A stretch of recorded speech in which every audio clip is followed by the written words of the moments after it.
Jerome here from the Bonsai Supply, and welcome to today's video. So in this video, I'm going to repot this Cryptomeria into its first bonsai pot.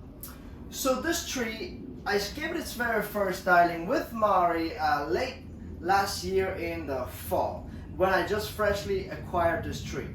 So basically what I'm going to do here today is I'm going to repot this tree into its first pot, and I thought this was a great opportunity to show you guys exactly how I go about repotting a tree that was collected in the wild, has been in this pot for about 2 years, and it is filled with nursery black soil. And so I want to show you exactly how I transition it from this into its new bonsai container. Alright, so when we talk about repotting a conifer like this, we always want to make sure that we leave 30% of the native soil behind, and that's for a really good reason. Because on conifer trees, it is really important that we do not disturb the mycorrhiza, which is a fungus inside the soil that creates a symbiotic relationship with the tree. And so we want to make sure that we do not disturb that. So we leave about 30% of the native soil so that the tree can grow from this root ball out into this new good bonsai soil, which will then help to get the tree to grow healthier, happier, and stronger.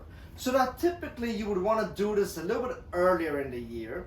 However, we have been so busy repotting and working on trees that we have not had a chance to get this tree. But nonetheless, I still want to repot this tree, and I know it is safe to repot this tree even though it has started to grow out a bit already.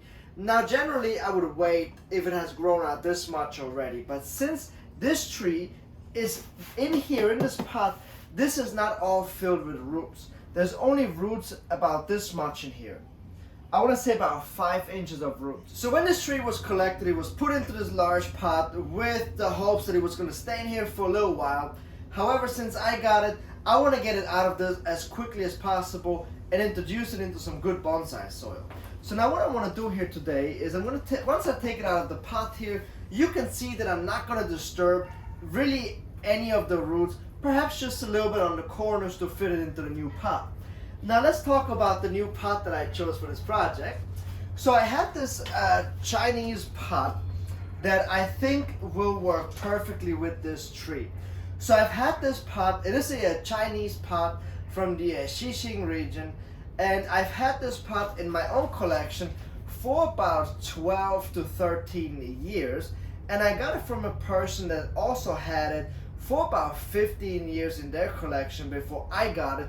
So this is a fairly old pot. It's already about 30 to 40 years old. Who knows how old the pot was when that person got it before he got it and I got it. So it's around 30 to 40 years old, and it has really beautiful patina to show that off. And I think this pot is perfect for this tree to be its very first container.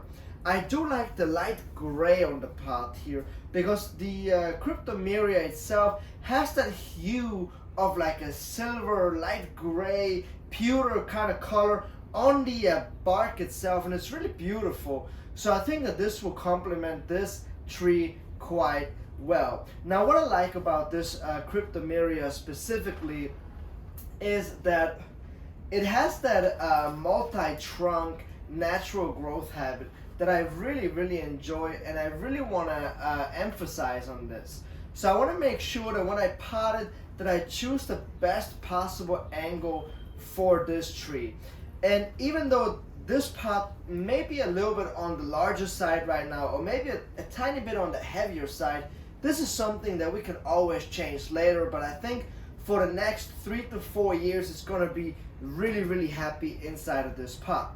And by the way, I might repot this tree again in about 2 years and reduce a little bit more of the old soil and fill it in with good bonsai soil. But I will never bare root this tree. That's really important. Conifers do generally not get bare rooted unless they are in a very bad heavy soil, like for instance a very heavy clay soil that would not be beneficial for a tree, for instance inside of a pot. We will go ahead and gradually bare root this tree over time. However, I think I can leave the center alone and just have the roots grow into good bonsai soil, and that's exactly what's going to, that's exactly what I need from this tree. Now the good thing is that in our soil we have pine bark chips, which are organic matters, and conifers need to have that organic material inside the roots, just a certain amount to continue to grow the mycorrhiza. So this will be absolutely perfect for this tree. So without further ado, let's go ahead, set up this pot, and then let's get this tree situated into this pot and let's get it worked in. So let's get to work.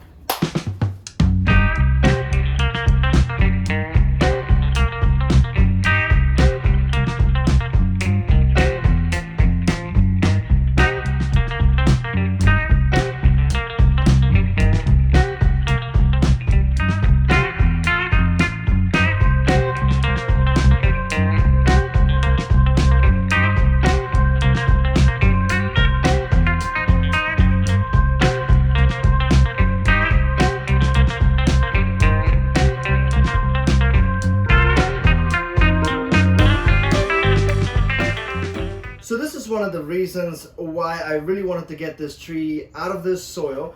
As you can see here at the bottom, this bottom section is completely bone dry, but the top here is still wet. So that means that it is drying out unevenly, which is very dangerous. So I completely saturated this tree about 2 days ago, and that's why it's still wet out here where I have all of these fibrous roots, but then down here, as you can see, it is bone dry. So that's a big problem. So what I'm going to do here is I'm actually going to reduce a little bit more of this area right here because it is safe to do. Look at all of these healthy roots I have in here. And then once I add the bonsai soil underneath into the root ball here, it will start to then evenly dry out. And that's going to give us a much happier tree, a much healthier root ball.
So I think the tree came out really cool. I like the way that I positioned the tree in the pot. It always had that hard lean to that side since the very first day that I got it. And then once I started to place it and I started to bring the trunks up in the center, this is just kind of the way the tree wanted to fall. Now I think the pot at this point is actually a fairly good size. I don't think it's too big anymore. I don't know if it will be the long-term pot. Maybe I will opt it out for like a slab in the future, or maybe like a nice crescent bowl or something like that. But I think for the next few years to develop this tree, I think this is perfect. And it actually came out a lot better today than I expected that it would. So as you saw, the root ball in the back here was kind of really exposed, and so that's why I just went ahead and collected some fresh garden moss, used some wire as pins, just bent them in half like that, and then pushed them in like that to keep the moss from falling off when I water or from the wind. And so this moss here is actually to prevent the root ball from drying out.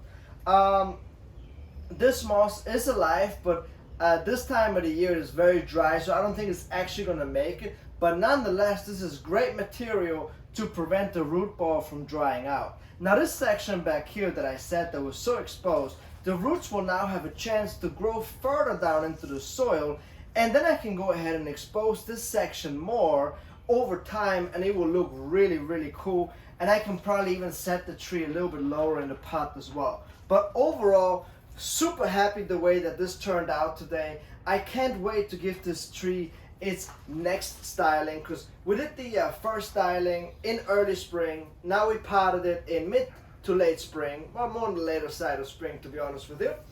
And now we're going to let it grow out, bush out completely, get it established inside of the pot, and then we're going to go ahead and start to, work on placing these pads a little bit better. So I hope that you guys enjoyed today's video. Please let me know what you think of my super cool multi-trunk Cryptomeria.